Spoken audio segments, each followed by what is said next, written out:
Nous voici au dernier dimanche de l'année liturgique. Et l'Évangile, comme vous le savez, est l'Évangile où le Christ, et l'on dit le Christ roi, accueille tous les hommes à la fin des temps. Le Christ roi, quelle est cette royauté?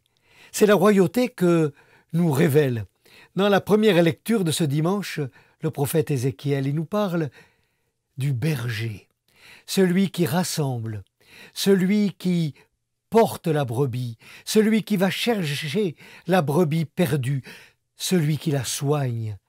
Voilà l'image du roi. C'est celui-là que Dieu a envoyé, le Père, pour rassembler. Saint Paul, il nous parle de celui qui est venu, envoyé par le Père, pour être vainqueur par sa vie, et donc être vainqueur par l'amour que le Père lui a donné, de tout ce qui touche à mort les hommes, et donc la dernière mort, la mort du péché, du mal. Voilà le roi, le vainqueur par l'amour de ceux qui abat les hommes. Il est venu le ressusciter pour que chacun soit appelé à faire de sa vie ce chemin de résurrection à la rencontre de Dieu le Père, à sa suite. Le roi, c'est celui qui s'assimile à tous ses petits, celui qui a faim, celui qui a soif, celui qui est en prison, celui que l'on ne regarde pas, celui que l'on n'accueille pas. Et que nous dit l'Évangile?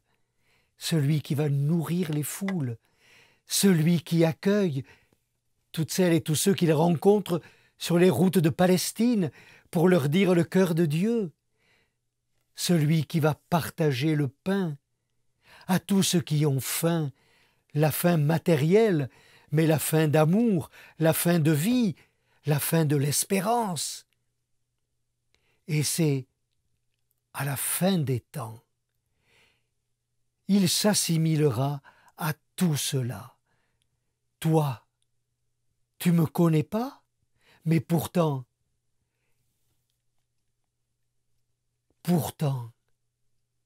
je t'ai rencontré.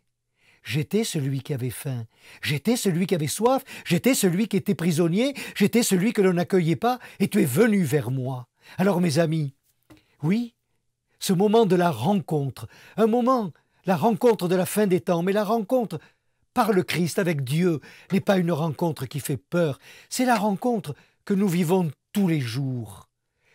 Il vient à notre rencontre. Savons-nous le voir?